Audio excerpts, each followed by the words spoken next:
আমি এসেছি আপনাকে নিয়ে যাওয়ার জন্য আমার আল্লাহর দিদারে।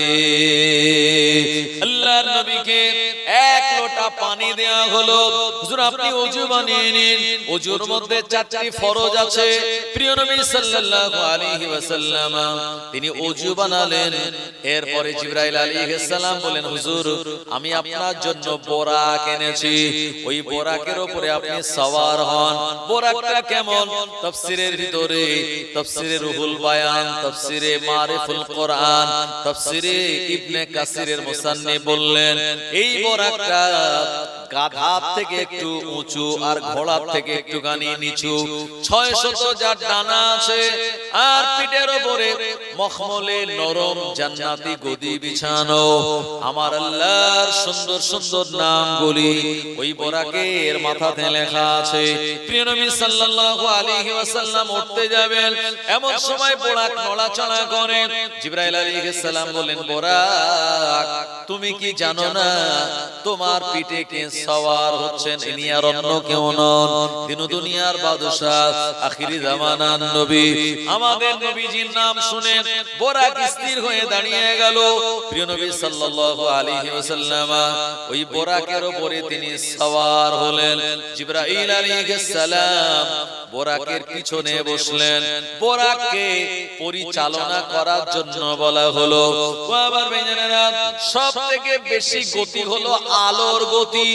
এই আলোর গতি থেকে আরো বেশি গতিতে এই বোরাক ওই মসজিদুল হারাম থেকে আর মসজিদে আকসা, কাবা বাইতুল্লাহ থেকে মসজিদে আকসা মানে ফিলিস্তিনের বাইতুল মুকাদ্দাসের দিকে রওনা হয়ে গেল। জোরে বলেন সুবহানাল্লাহ। ও আমার ভাইজানেরা, নবীজির বোরাক যখন চড়া শুরু হলো, আমার আল্লাহ পৃথিবীর আহ্নিক গতি, বার্ষিক গতি, সব গতিকে স্টপ করে দিয়েছিলেন। এক জায়গায় দাঁড়িয়েছিল পৃথিবী। এরপরে নবীজির মেরাজ শুরু হলো। আল্লাহ পাকের আরশে আজিম যেখানে, এই জায়গায় যাওয়ার পর জিবরাইল আলাইহিস সালাম বললেন, ইয়া রাসূলুল্লাহ হাবিবাল্লাহ, হুজুর আমি আর যাব না, এবারে আপনি একা যান। নবীজি বললেন, আমি কাবা বাইতুল্লাহর মসজিদে হারামে ঘুমাচ্ছিলাম, ওখান থেকে আমাকে বাইতুল মুকাদ্দাসে নিয়ে আসলে, ওখান থেকে প্রথম, দ্বিতীয়, তৃতীয়, চতুর্থ, পঞ্চম, ষষ্ঠ, সপ্তম আসমান অতিক্রম করিয়ে বাইতুল মামুর, সিদরাতুল মুনতাহা, লাওহে মাহফুজ, ওখান থেকে আরশে আজিমের কাছে এসে আমায় ছেড়ে দাও কেন? জিবরাইল আলাইহিস সালাম বলেন, হুজুর এরপরে আমার আর যাওয়ার পারমিশন নাই। এরপরে যদি আমি এক কদম আগে এগিয়ে যাই, আমি জিবরাইল আমার 600 ডানা আল্লাহর নূরের তাজাল্লিতে পুড়ে ছারখার হয়ে যাবে। নবী সাল্লাল্লাহু আলাইহি ওয়াসাল্লাম চিন্তা করেন, এই জুতা পায়ে দিয়ে আমি কি আল্লাহর আরশে আজিমে উঠব? না না না। মুসা নবী আল্লাহর সঙ্গে দেখা করার জন্য তুর পর্বতে গিয়েছিলেন। আমার আল্লাহ রাব্বুল আলামিন বলেছিলেন, ফাখলা না আলাইকা ইন্নাকা বিল ওয়াদিল মুকাদ্দাসি তুয়া। হে মুসা, তুমি তোমার পায়ের জুতো দুটি খুলে ফেলো, কারণ তুর পর্বত হলো পবিত্র পাক জায়গা। এই জায়গাতে জুতা পায়ে দিয়ে ওঠা যায় না। প্রিয় নবী আমার একথা চিন্তা করে জুতা মোবারক খুলতে যাবেন, সঙ্গে সঙ্গে আমার আল্লাহ জানিয়ে দিলেন, হাবিব আপনি আপনার পায়ের জুতাটা খুলবেন না, আপনি আপনার পায়ের জুতাটা পরে আমার আরশে আজিমে চলে আসুন। আমি আল্লাহ আমার আরশে আজিমটা আপনার পায়ের তলার ধুলোবালি গলি লেগে ধন্য হয়ে যাবে। ওই পাহাড়কে যদি প্রশ্ন করো, সৃজন করেছে কে তোমারে, ভাষাহীনা এক জবাব পাবে, আমার মালিক সে তো আল্লাহ মহান। ওই সাগরকে যদি প্রশ্ন করো, সৃজন করেছে কে তোমারে, ঢেউয়ে ঢেউয়ে তার জবাব পাবে, আমার মালিক সে তো আল্লাহ মহান। লা ইলাহা ইল্লাল্লাহ, লা ইলাহা ইল্লাল্লাহ, লা ইলাহা ইল্লাল্লাহ মুহাম্মাদুর রাসূলুল্লাহ সাল্লাল্লাহু আলাইহি ওয়াসাল্লাম।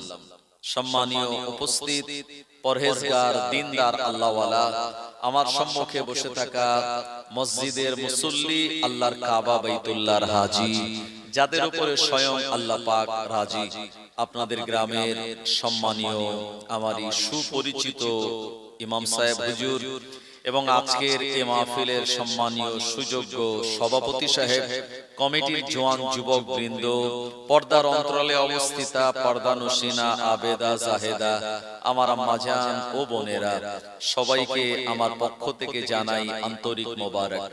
মহান আল্লাহ সুবহানাহু ওয়া তাআলার দরবারে ইলাহিতে আমরা শুকরিয়া জ্ঞাপন করি যে আল্লাহ পাক আমাদেরকে আরবি 1447 হিজরির সপ্তমতম মাস মাহে রজবের চাঁদে এশার নামাজের পর একটি সাজানো গোছানো জলসার মজলিসের পরিবেশে একটি জান্নাতি বাগানে আমাদেরকে বসার তৌফিক দিয়েছেন যে আল্লাহ, সেই মাবুদের দরবারে শুকরিয়া জ্ঞাপন করব যিনি আমাদের রব, যিনি আমাদের সব, যিনি আমাদের রিজিক দাতা, যিনি আমাদের মাওলা। একবার প্রাণ খুলে বলুন আলহামদুলিল্লাহ। তারপরে আমরা আমাদের প্রিয় নবী সরকারে দো আলম মহান আল্লাহ রাব্বুল আলামিন কা প্যারা तमाम উম্মতোं का सहारा, সাম্যবাদের মহান নেতা, কালো মানুষের মুক্তির দূত, মরুর দুলাল, মামিনার লাল, আফতাবে নবুয়ত, খাতামান নবিয়্যিন, ইমামুল মুরসালিন, শাহিন শাহে মদিনা, প্রিয় নবীর রওজায়ে আতাহারে জানাই প্রাণ ভরা দরুদ ও সালামের নজরানা মোহাব্বতের সঙ্গে বলুন সাল্লাল্লাহু আলাইহি ওয়াসাল্লাম। মাশাআল্লাহ, সুন্দর একটি সাজানো গোছানো জলসার মজলিস। এই মজলিসটা এসে অত্যন্ত ভালো লাগছে যে এখানকার যে পরিবেশটা খুব স্নিগ্ধ এবং খুব মনোরম একটি পরিবেশ, সুন্দর সুসজ্জিত একটি মাহফিল। কারণ ইসলাম হলো সৌন্দর্য পছন্দ করে, ইসলাম সৌন্দর্যকে অত্যন্ত প্রাধান্য দেয়। এই জন্য নামাজের যে 13টা ফরজ আছে ভিতরে বাইরে, তার ভিতরে 3টি ফরজ হলো জায়গা পাক, আপনার শরীরটা পাক, এবং শরীরের যে জামা কাপড় এটা পাক পবিত্র হতে হবে। তো সুন্দর জায়গা বা সুদৃশ্য কোন মনোরম পরিবেশ দেখলে আমাদের মনটা ইতমিনান হয়, হয় কি হয় না? এই জন্য আমরা সাজানো গোছানো মসজিদে নামাজ পড়ি, সাজানো গোছানো এই মাহফিলে আমরা জলসাতে এসে বসেছি। আপনি যখন সুন্দর সাজানো গোছানো বা প্রেস করা বা সুন্দর জামা কাপড় পরিধান করবেন, আপনার মনের ভিতরে একটা আলাদা প্রশান্তি আর ইতমিনান আসবে। কথা ঠিক কিনা? তো এরকম একটি সুন্দর পরিবেশে আল্লাহ আমাদের সবাইকে বসিয়েছেন, একটু বলুন আলহামদুলিল্লাহ। আমি আপনাদের কাছে কোরআনুল মাজিদের 15 পারা, সূরার নাম সূরা বানী ইসরাঈলের 1 নম্বর আয়াতে কারিমা তেলাওয়াত করেছি। আমি সেই আয়াতের ব্যাখ্যা দিয়ে আমি আমার আলোচনা শুরু করব।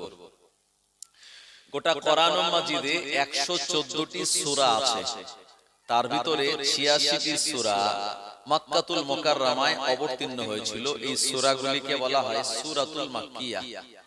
আর 28টি সূরা মদিনাতুল মুনাওয়ারায় নাযিল হয়েছিল। এই সূরাগুলিকে বলা হয় মাদানী সূরা।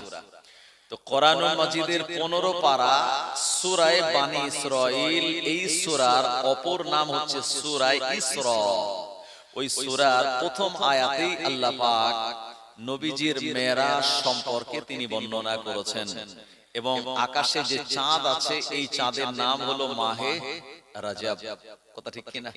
যদিও এটা ইংরেজিতে জানুয়ারি মাসের আজকে 3 তারিখ শেষ হয়ে 4 তারিখ পড়তে যাচ্ছে কিছুক্ষণ পরেই, কিন্তু আরবি হিসাবে এটি হলো আরবি বছরের 7মতম মাস, মাহে রজবের চাঁদ। প্রিয় নবী বলেছেন যখন রজবের চাঁদ উঠবে তখন দোয়া চাইবে, আল্লাহুম্মা বারিক লানা ফি শাহরি রজব ওয়া শাবান ওয়া বাল্লিগনা রমাদান। হে আল্লাহ, আপনি আমাদেরকে রজব আর শাবানে বরকত দান করুন, ওয়া বাল্লিগনা রমাদান, আর রমজান মাস পর্যন্ত আপনি আমাদের পৌঁছে দিন। জোরে বলুন আল্লাহুম্মা আমিন। ভাই, এই রজবের চাঁদে একটি ঘটনা নবীজির জীবনে ঘটেছিল, সেটি হলো অত্যন্ত আশ্চর্যের, এবং যেটা রেফারেন্স কোরআনুল মাজিদ আল্লাহ পাক সুন্দর করে পরিষ্কার করে বর্ণনা করেছেন। কারণ মহান আল্লাহ রাব্বুল আলামিন তিনি তার হাবিবকে দাওয়াত দিয়ে মেরাজে নিয়েছিলেন। জোরে হবে না সুবহানাল্লাহ। আপনারা আমাকে দাওয়াত দিয়েছেন বলেই আমি শত ব্যস্ততা কাটিয়ে আমি এখানে চলে এসেছি আপনাদের সম্মুখে কিছু কথা আলোচনা করার জন্য, শরীয়তের কিছু আলোচনা। যদি আমাকে ইনভাইট না করা হতো আমি এখানে আসতাম না। তো প্রিয় নবী সাল্লাল্লাহু আলাইহি ওয়াসাল্লামকে মহান আল্লাহ রাব্বুল আলামিন তিনি একেবারে ইনভাইট করে তার প্রিয় জায়গা, আল্লাহ পাকের থাকার জায়গা কোথায়? আমরা বলি একটি কথা যে আল্লাহ সব জায়গায় না, আল্লাহ পাক তিনি একটি নির্ধারিত জায়গাতে থাকেন, কিন্তু আল্লাহর কুদরতি ক্ষমতা সব জায়গায়। সুবহানাল্লাহ। আল্লাহর সাহায্য হলো আমাদের যে ঘাড়ের শিরা রগ আছে এর থেকে আরো নিকটবর্তী, কিন্তু আল্লাহ থাকেন কোথায়? আল্লাহ নিজেই বললেন কোরআনুল মাজিদে, আর রহমানু আলাল আরশিস্তাওয়া, আমি রহমান আমার আরশের উপরে আমি অধিষ্ঠিত। জোরে বলুন সুবহানাল্লাহ। সেই আরশে নবীজিকে ডেকে নিয়েছিলেন মহান আল্লাহ রাব্বুল আলামিন নবীজির সঙ্গে দিদার করার জন্য। ভাই রোজা ফরজ হয়েছে দুনিয়াতে, হজ ফরজ হয়েছে দুনিয়াতে, যাকাত ফরজ হয়েছে দুনিয়াতে, রোজাও ফরজ হয়েছে দুনিয়াতে। শুধুমাত্র কেবলমাত্র একমাত্র নামাজ ফরজ হয়েছে আসমানে। এবং এই নামাজের কত গুরুত্ব, নামাজ কত ভাইটাল, কত গুরুত্বপূর্ণ একটি ইবাদত। আল্লাহ পাক তার নবীকে ডেকে নিয়ে হাদিয়া হিসাবে, তোফা হিসাবে, নজরানা হিসাবে এই নামাজ দিয়েছেন। জোরে বলুন।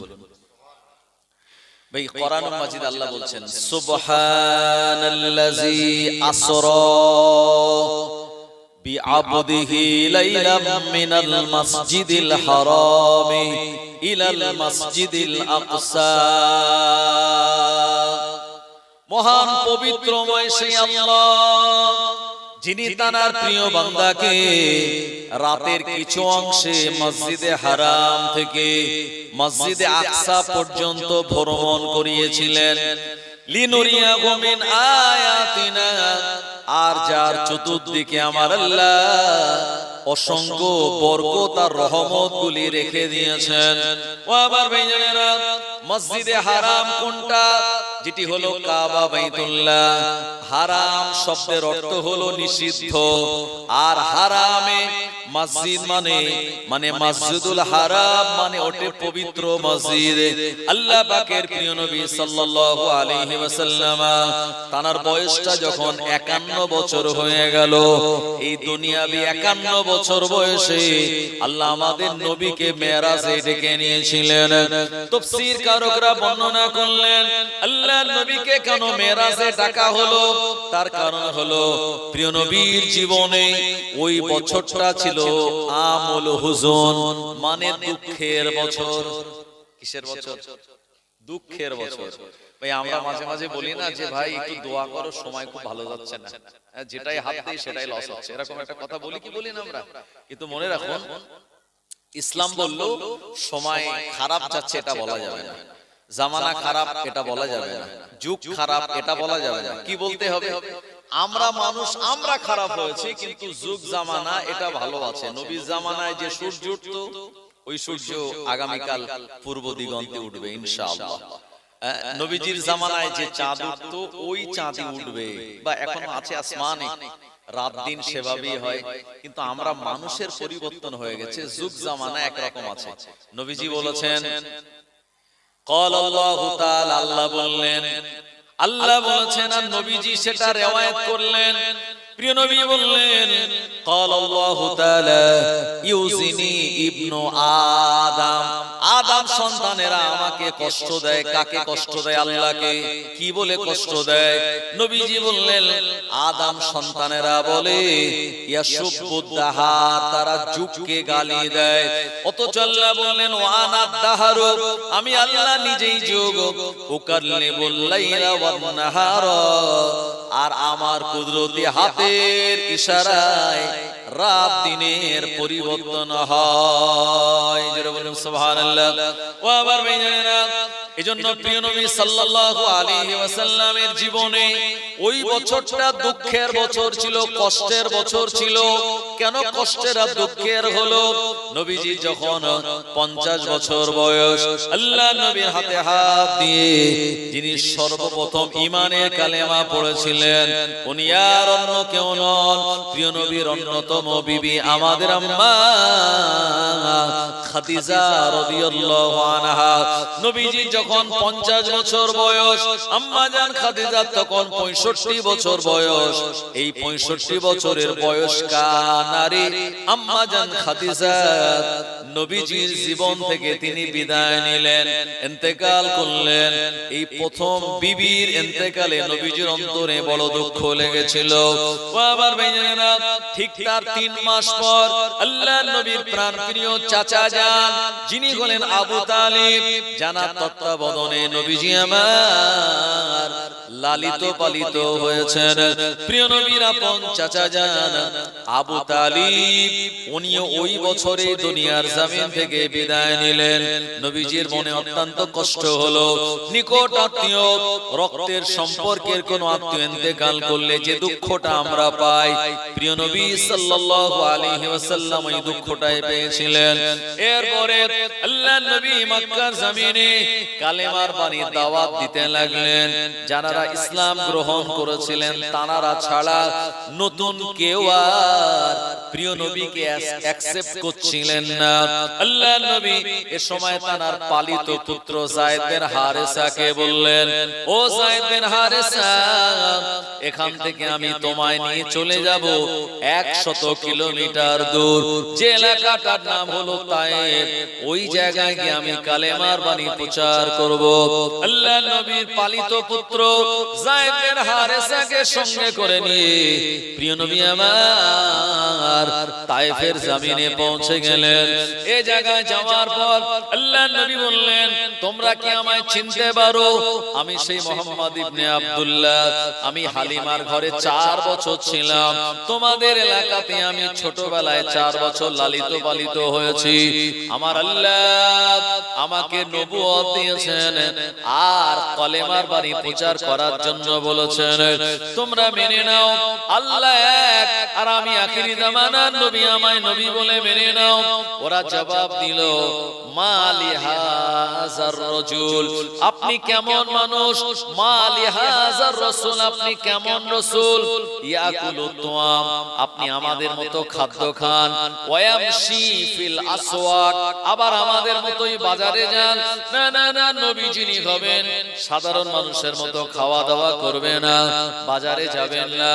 নবী যিনি হবেন আসমান থেকে হঠাৎ করে নামবেন আর আসমান থেকে ঘোষণা দিয়ে আল্লাহ বলবেন, ও নাকি আমরা নবী বলে মেনে নেব। এমন অযৌক্তিক কথা যখন তারা বলল, আল্লাহর নবী তাও হাল ছাড়লেন না। একটানা 10 দিন পর্যন্ত তিনি প্রচেষ্টা চালালেন।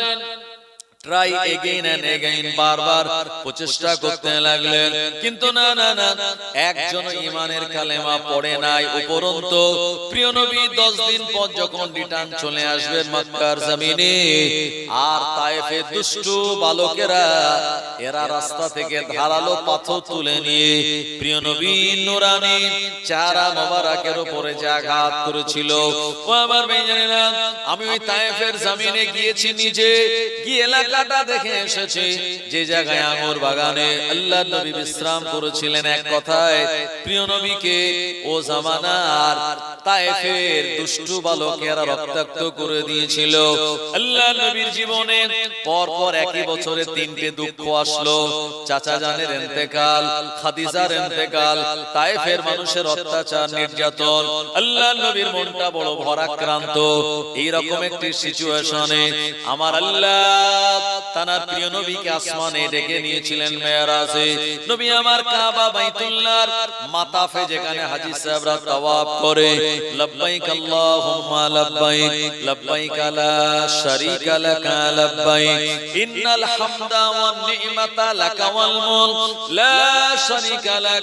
তালবিয়া পড়ার যে জায়গা, সাত চক্করের যে সাতটি দোয়া পড়ার যে জায়গা, এই জায়গায় প্রিয় নবী আমার ঘুমিয়ে রয়েছেন। জিবরাইল আলাইহিস সালাম নবীজির কাছে চলে আসলেন, কিন্তু না না না, আল্লাহর নবীকে ঘুম থেকে জাগানোটা তো বেয়াদবি। নবীজিকে কি করে জাগাবেন? জিবরাইল আলাইহিস সালাম আল্লাহর হাবিবের ডান হস্ত মোবারকের উল্টো দিকে মোহাব্বতের চুমা দিলেন। আল্লাহর হাবিবের ঘুমখানা ভেঙে গেল। তবে মনে রাখুন, আমাদের ঘুম আর নবীজির ঘুম এক নয়। আল্লাহর নবী বললেন, আল্লাহর হাবিব বলেছেন, আমি যখন ঘুমাই আমার চোখ দুটি ঘুমায় আর আমার অন্তরটা জেগে থাকে। আর মানুষ যখন ঘুমায় আমাদের চোখ অন্তর একসঙ্গে ঘুমায়। তবে যারা ওযু বানিয়ে রাতের বেলা ঘুমিয়ে পড়ে, ওই ব্যক্তিটার জন্য আমার আল্লাহর ফেরেশতাগণেরা নিরাপত্তার দায়িত্ব পালন করেন। জোরে বলুন সুবহানাল্লাহ। প্রিয় নবী আমার জানিয়ে দিলেন, আমার উম্মতেরা ঘুমানোর আগে তোমরা চার কুল সূরা কাফিরুন, সূরা ইখলাস, সূরা ফালাক, সূরা নাস তেলাওয়াত করবে। আর তোমরা তোমাদের হাতেতে ফু দিয়ে মাথা থেকে আর পা পর্যন্ত যদি বলিয়ে নাও, কোন দুষ্ট জিন রাতের বেলা তোমাদের স্বপ্ন খারাপ দেখাতে পারবে না। শুধু তাই নয়, কেউ যদি আয়াতুল কুরসি তেলাওয়াত করে রাতের বেলায় ঘুমিয়ে পড়ে, আমার আল্লাহর দুজন ফেরেশতা ওই ব্যক্তির নিরাপত্তার জন্য দণ্ডায়মান থাকে ফজর পর্যন্ত। জোরে বলুন সুবহানাল্লাহ। ও আমার ভাইজানেরা, এজন্য রাতের বেলা ওযু করে ঘুমানোর চেষ্টা করতে হবে। নবী আমার ঘুমিয়েছিলেন, জিবরাইল আমিন চুমা দিলেন, নবীজির ঘুমখানা ভেঙে গেল। জিবরাইল আলাইহিস সালাম সালাম দিলেন, আসসালাতু ওয়াসসালামু আলাইকা ইয়া রাসূলুল্লাহ হাবিবাল্লাহ। নবীজি বলেন, আখি জিবরাইল, এই সময় কি ব্যাপার? হুজুর, আমি এসেছি আপনাকে নিয়ে যাওয়ার জন্য আমার আল্লাহর দিদারে। আল্লাহর নবীকে এক লোটা পানি দেয়া হলো। হুজুর, আপনি ওযু বানিয়ে নিন। ওযুর মধ্যে চারটি ফরজ আছে। প্রিয় নবী সাল্লাল্লাহু আলাইহি ওয়াসাল্লাম তিনি ওযু বানালেন। এরপরে জিবরাইল আলাইহিস সালাম বলেন, হুজুর, আমি আপনার জন্য বোরাক এনেছি। ওই বোরাকের উপরে আপনি সওয়ার হন। বোরাকটা কেমন? তাফসীরের ভিতরে তাফসীরে রুহুল বায়ান, তাফসীরে মারিফুল কোরআন, তাফসীরে ইবনে কাসিরের মুসান্নিফ বললেন, এই বোরাকটা গাধার থেকে একটু উঁচু আর ঘোড়ার থেকে একটুখানি নিচু। 600 যার ডানা আছে আর পিঠের উপরে মখমলে নরম জান্নাতি গদি বিছানো। আমার আল্লাহর সুন্দর সুন্দর নামগুলি ওই বোরাকের মাথাতে লেখা আছে। প্রিয় নবী সাল্লাল্লাহু আলাইহি ওয়াসাল্লাম উঠতে যাবেন, এমন সময় বোরাক নড়াচড়া করে। জিবরাইল আলাইহিস সালাম বলেন, বোরাক, তুমি কি জানো না তোমার পিঠে কে সওয়ার হচ্ছেন? ইনি আর অন্য কেউ নন, দিন দুনিয়ার বাদশা, আখিরি জামানার নবী। আমাদের নবীজির নাম শুনে বোরাক স্থির হয়ে দাঁড়িয়ে গেল। প্রিয় নবী সাল্লাল্লাহু আলাইহি ওয়াসাল্লাম ওই বোরাকের উপরে তিনি সওয়ার হলেন।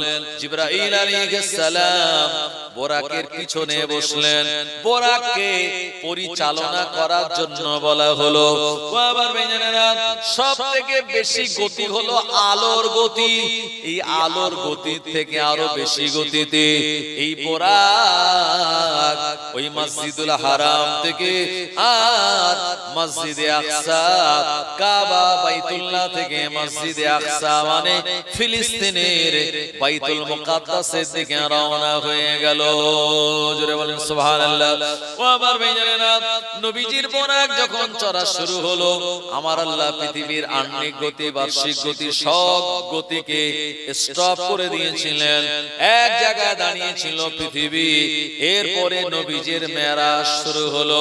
আল্লাহ নবী দিন দুনিয়ার বাদশা বোরাকে করে যাচ্ছেন। এমন সময় নবীজির নাকের ভিতরে একটা সুগন্ধি আসলো।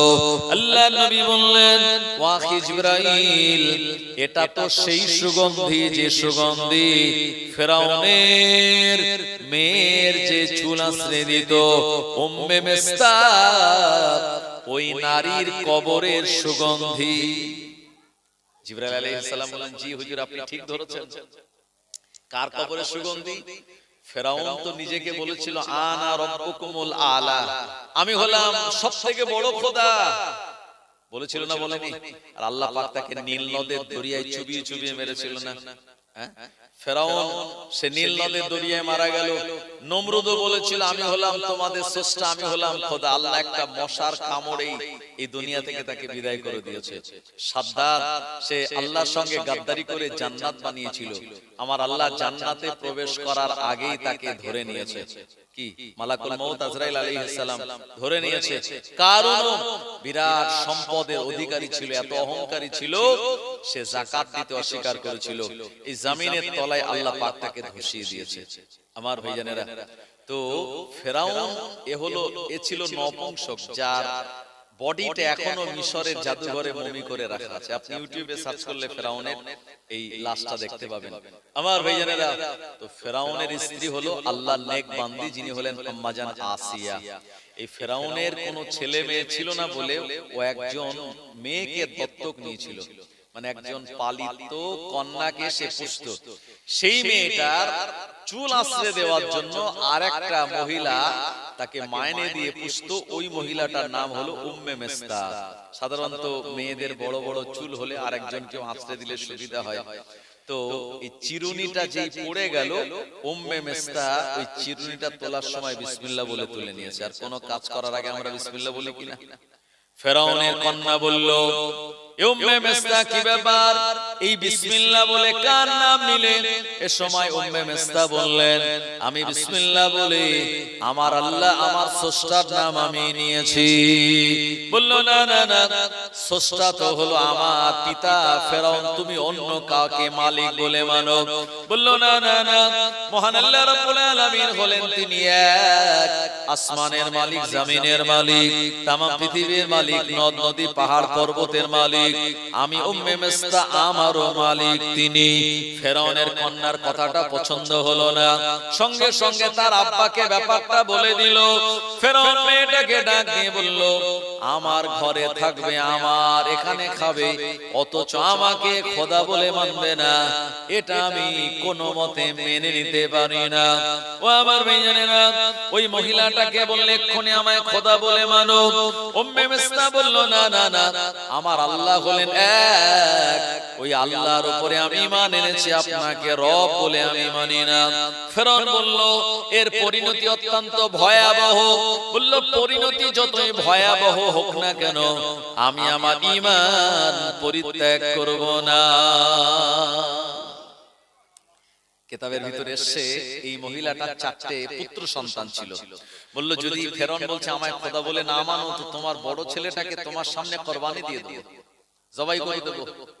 লাপারওয়া, যে সন্তান আল্লাহ দিয়েছেন ওই আল্লাহর হুকুম হলে আমার সন্তান বিদায় নেবে। আমি মা, আমার কাছে সন্তানের থেকে আরো বেশি দামি হলো আমার ঈমান। আমি সন্তান দিতে রাজি, ঈমান ছাড়তে রাজি নয়। ফেরাউন রেগে গিয়ে তার বড় ছেলেটাকে মায়ের সামনে জবে করে দিল, আর মা ঈমান ছাড়লো না। মেজ ছেলেটার সঙ্গে একই রকমের আচরণ করা হলো, ঈমান ছাড়লো না। তৃতীয় সেজ ছেলেটার সঙ্গে একই রকমের আচরণ করা হলো। এরপরে ছোট্ট মাসুম বাচ্চা, এই বাচ্চাটাকে মায়ের কোলে দেয়া হলো। ফেরাউন বলল, যদি আমায় খোদা বলে না মানো, আমি তোমার কোলে দুধের বাচ্চাটাকেও বাঁচিয়ে রাখবো না। এ সময় মহিলাটা বলল, আল্লাহর নেক বান্দি বলল, এক এক করে আমার 3টে বেটা চলে গেল, আর আমার ছোট বেটাও চলে যাবে, লাপারওয়া, কিন্তু আমি আমার আল্লাহর সঙ্গে কাউকে শরীক করব না। কি ঈমানের জজবা! আবার ভাইজানেরা, ও নবীর উম্মত উম্মাতানিরা, বাচ্চা ছেলেটাকে কোল থেকে ছুটিয়ে নিচ্ছে, কেড়ে নিচ্ছে। ছেলেটা মা মা বলছে, মাও সন্তানকে ছাড়ে না।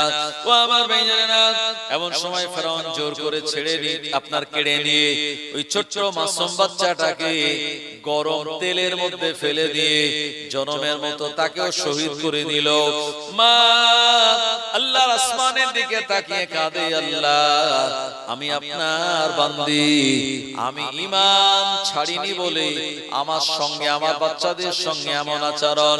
ও আমার ভাইজানেরা, ওই মহিলাটাকেও বাঁচিয়ে রাখা হলো না, তাকেও শহীদ করে দেয়া হলো। ওই মহিলাটার ঈমানের উপরে আমার আল্লাহ এত রাজি আর খুশি, ওই মহিলাটাকে যেখানে কবর দেওয়া রয়েছে এই জায়গা থেকে কিয়ামত পর্যন্ত মাটি থেকে সুগন্ধি বার হবে। নবীজি মেরাজে যাওয়ার সময় ওই মহিলার কবরের মাটির সুগন্ধি পেয়েছিলেন। জিবরাইল আলাইহিস সালাম বলেন, জি হুজুর আপনি ঠিক ধরেছেন, এটা সেই মহিলা যে চারটে সন্তানকে দিয়ে দিয়েছে কিন্তু ঈমান ছাড়েনি। প্রিয় নবী সাল্লাল্লাহু আলাইহি ওয়াসাল্লাম ওই বোরাকে করে জিবরাইল আলাইহিস সালামের সঙ্গে কাবা শরীফ থেকে চলে গেলেন ফিলিস্তিনের বাইতুল মুকাদ্দাস। কোরআনুল মাজিদ ওই মসজিদটাকে নাম দেওয়া হয়েছে মসজিদুল আকসা।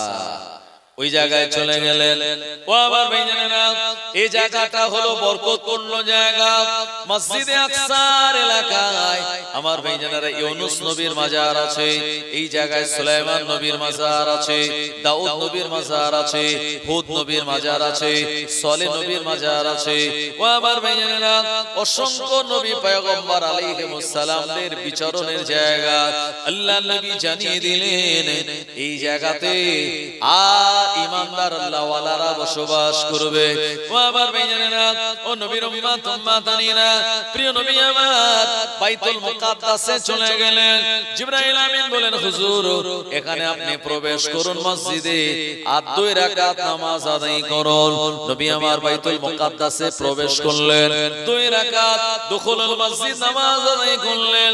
এরপরে বার হয়েছেন। জিবরাইল আলাইহিস সালাম আল্লাহর হাবিবের সামনে 4টে গ্লাস ধরেছেন। একটা গ্লাসে দুধ আছে, আর একটা গ্লাসে পানি আছে, আর একটা গ্লাসে মধু আছে, আর একটা গ্লাসে ফলের রস আছে। জিবরাইল আলাইহিস সালাম বলেন, হুজুর এই 4 গ্লাস থেকে আপনার যেটা পছন্দ ওই পছন্দনীয় গ্লাসটা নিয়ে আপনি পান করুন। আল্লাহর নবী মধু নিলেন না, পানি নিলেন না, ফলের রস নিলেন না। আল্লাহর নবী যেটা বড় পছন্দ করলেন এটি হলো মিল্ক বা দুধের গ্লাস। জোরে বলুন। এই যে মিল্ক বা দুধ, এটা অত্যন্ত একটা কি মানে ভিটামিন জাতীয় খাদ্য, এতে ক্যালসিয়াম আছে। এটা প্রতিনিয়ত খেলে আমাদের হার্ট, মানে যদি অরিজিনাল খাঁটি দুধ খাওয়া যায় তো হার্ট শক্ত হবে, ক্যালসিয়ামের অভাব হবে না, শরীরে আলাদা একটা পাওয়ার ক্ষমতা পাওয়া যাবে। কথা ঠিক কি না? নবীজি সাল্লাল্লাহু আলাইহি ওয়াসাল্লাম এই দুধটা পান করলেন। জিবরাইল আলাইহিস সালাম বলেন, হুজুর আপনি ঠিকটাই চুজ করে আপনি খেয়ে নিয়েছেন। এরপরে চলুন আল্লাহর দিদারে, আল্লাহর আসমানের দিকে। এই যে কাবা শরীফ থেকে আর মসজিদে আকসা পর্যন্ত যে ভ্রমণ, এই ভ্রমণটাকে বলা হচ্ছে মেরাজ। আর এই মসজিদে আকসা থেকে আর একেবারে উপর পর্যন্ত যে ভ্রমণ, এটাকে বলা হচ্ছে ইসরা। আমার ভাইজানেরা, ও নবীর উম্মতেরা, জিবরাইল আলাইহিস সালাম আল্লাহর নবীকে নিয়ে প্রথম আসমানে চলে গেলেন। এই জায়গায় যাওয়ার পর আসমানের দরওয়াজা খোলার জন্য সালাম দিলেন। ওপার থেকে জবাব দিলেন, মান আনতা, কে আপনি? বলেন, আমি জিবরাইল আলাইহিস সালাম। আমার সঙ্গে এসেছেন আল্লাহর হাবিব মুহাম্মদুর রাসূলুল্লাহ সাল্লাল্লাহু আলাইহি ওয়াসাল্লাম। প্রিয় নবীর নাম শোনার সঙ্গে সঙ্গে প্রথম আসমানের দরওয়াজাখানা খুলে গেল। আল্লাহর নবী প্রথম আসমানের ভিতরে প্রবেশ করলেন। এই জায়গায় যাওয়ার পর একজন নবীজির সঙ্গে দেখা হলো। এ নবীর নাম, ও আমার ভাইজানেরা, জানাকে আমার আল্লাহ বিনা বাপ মায়ে বানিয়েছেন, আদম আলাইহিস সালাম জানার নাম, জানাকে আমার আল্লাহ 7 হাত লম্বা করেছিলেন। আদম আলাইহিস সালামকে আমার আল্লাহ 1000 বছর লম্বা হায়াত দিয়েছিলেন। জোরে বলুন। যেদিন দুনিয়া থেকে বিদায় নেয় তার সন্তানাদি নাতি পোতার সংখ্যা ছিল 40,000। সুবহানাল্লাহ। আমরা বিদায় নিচ্ছি, এ জামানায় মানুষের গড় আয়ু কত? 60-70, তাও কমে যাচ্ছে আরো। তো আদম আলাইহিস সালাম 60, এখন গড়ায়ু। হ্যাঁ, আদম আলাইহিস সালাম 1000 বছর লম্বা হায়াত পেয়েছে। 60-70 বছর জিন্দেগি পাবো, তাতেই আমরা ঘর বাড়ি মোজাইক করে ফেলছি, তাই না? বিরাট কিছু জায়গা জমি অ্যাসেট করে রাখছি ভবিষ্যৎ। এই ভবিষ্যৎ করতে গিয়ে ভবিষ্যতের জায়গায় যেই পৌঁছাচ্ছি, তো আল্লাহ ডাক চলে আসছে, আমরা চলে যাচ্ছি। আসলে ভবিষ্যৎগুলি সন্তানাদের হলো, আমাদের হলো না। তো যাই হোক, তো আদম আলাইহিস সালামকে আল্লাহ 1000 বছরের লম্বা হায়াত দিয়েছিলেন, আর 60 হাত তিনি লম্বা ছিলেন। জানাকে আল্লাহ পৃথিবীর বিভিন্ন প্রান্তরের মাটি নিয়ে আল্লাহ বানিয়েছিলেন। এইজন্য আদমের সন্তানেরাও আমরা বিভিন্ন কালারের মাটি, সব জায়গার মাটি এক কালারের নয়। কোন জায়গার মাটি একটু বেশি কালো, কোন জায়গার মাটি একটু হালকা কালো, কোন জায়গার মাটি লাল, কোন জায়গার মাটি আপনার বালি কালারের সাদা। তো বিভিন্ন কালারের মাটি নিয়ে আল্লাহ বানিয়েছিলেন বলে আদমের সন্তানেরা কেউ বা কালো, কেউ সাদা, কেউ মুদের রং, কেউ বা খুব কালো, আবার কেউ বা খুব বেশি পরিষ্কার, কেউ শ্বেতাঙ্গ, কেউ কৃষ্ণাঙ্গ, এইরকম সব আমাদের ক্যাটাগরি। এরকম আমাদের বিভিন্ন গায়ের রং। আমার ভাইজানেরা, আদম আলাইহিস সালাতু ওয়াস সালাম আমাদের নবীজিকে দেখে ওয়েলকাম, স্বাগতম, মোবারকবাদ জানালেন। আদম নবী ডান দিকে তাকান তো হাসেন, বাম দিকে তাকিয়ে কাঁদেন। আমাদের নবী জিজ্ঞাসা করলেন, ওয়াহি জিবরাইল, আদম নবী ডান দিকে তাকিয়ে হাসেন কেন, বাম দিকে তাকিয়ে কাঁদেন কেন? জিবরাইল আমিন বললেন, ইয়া রাসূলুল্লাহ, হাবিবাল্লাহ, আদম নবী ডান দিকে যারা, এরা সব জান্নাতি সন্তানাদি, বাম দিকে যারা তারা জাহান্নামী সন্তানাদি। এজন্য জান্নাতীদের দিকে তাকিয়ে হাসেন, আর জাহান্নামীদের দিকে তাকিয়ে কাঁদেন। আল্লাহর নবী ওখান থেকে দ্বিতীয় আসমানে চলে গেলেন। এই জায়গায় যাওয়ার পর একজন নবীর সঙ্গে দেখা হয়ে গেল। এই নবীর নাম হলো হযরত নবী জাকারিয়া আলাইহিস সালাম। আর ওই আসমানে, দ্বিতীয় আসমানে আর একজন নবীর সঙ্গে দেখা হলো। আমার আল্লাহ বা জানাকে বিনা পিতায় দুনিয়া জমিনে পাঠিয়েছিলেন। ওই নবী, তার আম্মা জানের নাম হলো মরিয়ম। মায়ের কোলে শুয়ে শুয়ে মায়ের সতীত্বের প্রমাণ দিয়ে বলেছিলেন, ক্বালাত ইন্নী আবদুল্লাহ আতানিয়াল কিতাবা ওয়া জাআলানি নাবিয়্যা। ওই নবীর নাম হলো নবী ঈসা রূহুল্লাহ আলাইহিস সালামের সঙ্গে দ্বিতীয় আসমানে দেখা হয়ে গেল। আমাদের নবীকে দেখে তারা ওয়েলকাম, স্বাগতম, মোবারকবাদ, কংগ্রাচুলেশন জানালেন। এরপরে প্রিয় নবী জিবরাইল আলাইহিস সালামের সঙ্গে তৃতীয় আসমানে চলে গেলেন। এই জায়গায় যাওয়ার পর যে নবীর সঙ্গে দেখা হলো, এই নবীর নাম হলো হযরত নবী ইদ্রিস আলাইহিস সালাম। জোরে বলুন সুবহানাল্লাহ। ও আমার ভাইজানেরা, পঞ্চম আসমানে চলে গেলেন, চতুর্থ আসমানে চলে গেলেন। চতুর্থ আসমানে যাওয়ার পর যে নবীর সঙ্গে দেখা হলো, এই নবীকে আমার আল্লাহ দুনিয়ার সবথেকে সুন্দর নবী করে বানিয়েছিলেন। যে নবীর নাম আল্লাহ কোরআন মাজিদে সূরা ইউসুফে 12 পারায় একটি সূরা নাযিল করে ওই নবীর বর্ণনা দিয়েছেন। যে নবীর নূরানি চেহারা দেখে মিশরের মেয়েরা, এরা হাতে ফল রেখে ফল কাটতে গিয়ে নিজেদের আঙুল পর্যন্ত কেটে ফেলেছিল। ও আমার ভাইজানেরা, ওই নবীর নাম হলো ইউসুফ আলাইহিস সালাম। জানার আপন ভাইরা হিংসা করে কুয়ার মধ্যে ফেলে দিল, আর আমার আল্লাহ কুয়া থেকে তুলে নিয়ে মিশরের রাজ দরবারের বাদশা বানিয়ে দিয়েছিলেন। এই নবীর নাম কি? ইউসুফ আলাইহিস সালাম। চতুর্থ আসমানে গিয়ে ইউসুফ নবীর সঙ্গে আমাদের নবীর দেখা হলো। ইউসুফ নবী আমাদের নবীজিকে দেখে ওয়েলকাম, স্বাগতম, মোবারকবাদ, কংগ্রাচুলেশন জানালেন। এরপরে নবীজি পঞ্চম আসমানে গেলেন। ওখানে যাওয়ার পর একজন নবীর সঙ্গে দেখা হলো। এই নবীর নাম হলো হযরত নবী হারুন আলাইহিস সালাম। জানার মাজার আছে কোথায়? মদিনার জমিনে উহুদ যে পাহাড় আছে, সেই পাহাড়ের মাথায় হারুন আলাইহিস সালামের মাজার আছে। আমার ভাইজানেরা, এরপরে নবীজি সাল্লাল্লাহু আলাইহি সাল্লাম ষষ্ঠ আসমানে গেলেন। এই ষষ্ঠ আসমানে গিয়ে যে নবীর সঙ্গে দেখা হলো, এই নবীর নাম কোরআন মাজিদ আল্লাহ সবথেকে বেশি বেশি বর্ণনা করেছেন। জোরে বলুন সুবহানাল্লাহ। টোটাল কোরআন শরীফে 25 জন নবীর নাম আছে। টোটাল কোরআন মাজিদে 25 জন নবী রাসূলের নাম আল্লাহ জিকির করেছেন। তার ভিতর থেকে আমাদের নবীজির নাম এসেছে টোটাল 4 বার। আর যে নবীর নাম সবথেকে আল্লাহ বেশি বর্ণনা করেছেন ওই নবীর নাম হলো নবী মুসা কালিমুল্লাহ আলাইহিস সালাম। জোরে বলুন সুবহানাল্লাহ। জি, জানার হাতে লাঠি ফেললে সাপ হয়ে যেত, আর লাঠিটা ধরলেই আবার ওই সাপটা লাঠি হয়ে যেত। বগলের তলায় একবার হাত দিয়ে হাত বার করলে টিউবলাইটের মতো জ্বলজ্বল করত। আমার ভাইজানেরা, সেই মুসা আলাইহিস সালাতু সালাম, যিনি আল্লাহর অত্যন্ত প্রিয় আর পছন্দনীয় নবী ছিলেন, ওই নবীর সঙ্গে দেখা হয়ে গেল ষষ্ঠ আসমানে। মুসা নবী আমাদের নবীকে ওয়েলকাম, স্বাগতম, কংগ্রাচুলেশন জানালেন। এরপরে নবীজি সপ্তম আসমানে চলে গেলেন। আবার ভাইজানেরা, জওয়ানেরা, যুবকেরা, এই আসমানে যাওয়ার পরে যে নবীর সঙ্গে দেখা হয়ে গেল, এই নবীর নাম হলো হযরতে নবী ইব্রাহিম খলিলুল্লাহ। ও আমার ভাইজানেরা, আমাদের নবীর বংশের সঙ্গে ইব্রাহিম নবীর বংশের একটা বিরাট রিলেশন, তাআল্লুক, সম্পর্ক রয়েছে। কারণ আমাদের নবীজির আব্বা জানের নাম হলো আব্দুল্লাহ, আব্দুল্লাহর আব্বার নাম হলো আব্দুল মুত্তালিব, আব্দুল মুত্তালিবের আব্বার নাম হলো হাশিম, হাশিমের আব্বার নাম হলো আব্দে মানাফ, আব্দে মানাফের আব্বার নাম হলো কাব, কাবের আব্বার নাম কুসাই, তার আব্বার নাম মুররা, তার আব্বার নাম ফিহি, তার আব্বার নাম মালিক, তার আব্বার নাম গালিব, তার আব্বার নাম মান, তার আব্বার নাম আদনান, তার আব্বার নাম ইসমাইল জাবিহুল্লাহ। আর তার আব্বা জানের নাম হলো ইব্রাহিম খলিলুল্লাহ। জোরে বলেন সুবহানাল্লাহ। ইব্রাহিম নবীর দুই সন্তান, বিবি হাজেরার গর্ভে ইসমাইল আলাইহিস সালাম, ওই ইসমাইল নবীর গর্ভ থেকে, ইসমাইল নবীর বংশ থেকেই আল্লাহ রাব্বুল আলামিন একজনই নবী প্রেরণ করেছেন, যিনি হলেন সব নবীদের ইমাম। জোরে বলেন সুবহানাল্লাহ। ইসমাইল নবীর বংশ থেকে আল্লাহ একজন নবীকেই প্রেরণ করেছেন, তিনি হলেন আমাদের নবী মুহাম্মদুর রাসূলুল্লাহ সাল্লাল্লাহু আলাইহি ওয়াসাল্লাম।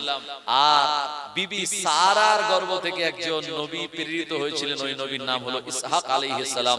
আর ইসহাক নবীর বংশে কওমে বনি ইসরাইল আল্লাহ হাজার হাজার হাজার হাজার নবী দিয়েছিলেন।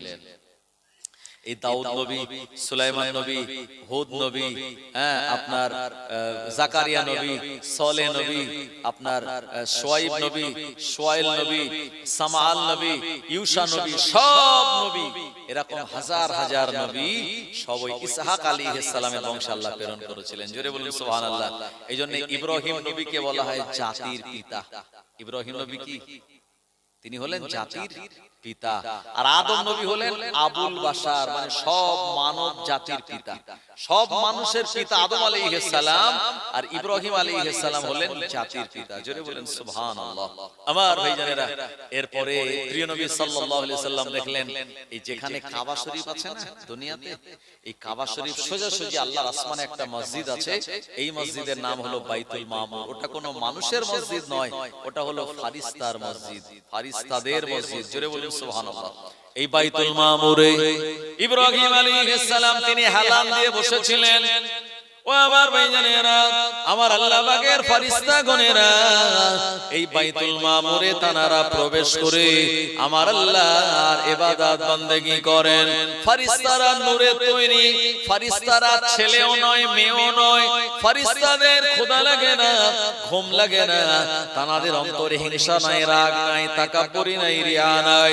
ফেরেশতারা বংশ বিস্তার করে না, ফেরেশতাদের একটাই কাজ আল্লাহর হুকুম পালন করা এবং আমার আল্লাহর তাসবিহ তেলাওয়াত করা, ইবাদত করা। জোরে বলুন সুবহানাল্লাহ। ইব্রাহিম আলাইহিস সালাম কে আমাদের নবী দেখলেন, ইব্রাহিম নবী সব বাচ্চাদেরকে নিয়ে তিনি খেলাধুলায় লিপ্ত। ছোটবেলায় অনেকের বাচ্চা ইন্তেকাল করে যায়, 4 বছরে, 5 বছরে, 4 মাসে, 6 মাসে। ও আমার ভাইজানেরা, এই যত বাচ্চারা দুনিয়া জমিন থেকে ইন্তেকাল করে, এরা বেহিসাব জান্নাতি জান্নাতি জান্নাতি। কারণ প্রিয় নবী বললেন, তোমরা তোমাদের সন্তানদেরকে মুরু আওলাদাকুম সাবআ সিনিন, যখন তাদের 7 বছর বয়স হবে নামাজ পড়ার জন্য আদেশ করো, আর ওয়াদরিবুহুম তাদেরকে পেটাই করো। আর ইসনা আশারা সিনিন, যখন তাদের বয়সটা 12 বছর হয়ে যাবে, তাই 12 বছরের পর থেকে আমাদের গোনা লেখা হয়, আমলনামার খাতা খোলা হয়। 12 বছরের আগে যারা ইন্তেকাল করে এরা বেগুনাহ মাসুম, এরা আমার আল্লাহর জান্নাতি। ও আমার ভাইয়েরা, ইব্রাহিম আলাইহিস সালাম এই বাচ্চাদের নিয়ে তিনি খেলাধুলা করেন। ছোটবেলায় যারা দুনিয়া জমিন থেকে বিদায় নিল, আমাদের নবী ইব্রাহিম আলাইহিস সালামের কাছে গেলেন, সালাম কালাম হলো, মুসাফা হলো। ইব্রাহিম আলাইহিস সালাম আমাদের নবীকে দেখে মহব্বত করে জড়িয়ে ধরে আলিঙ্গন করলেন, মুআনাকা করলেন। কারণ ইব্রাহিম আলাইহিস সালাম তিনি জানেন কাবা বাইতুল্লাহ আমি নির্মাণ করে আল্লাহর কাছে দোয়া করেছিলাম, রব্বানা ওয়াবাস ফীহিম রাসূলাম মিনহুম ইয়াতলু আলাইহিম আয়াতিকা ওয়া ইউআল্লিমুহুমুল কিতাবা ওয়াল হিকমা।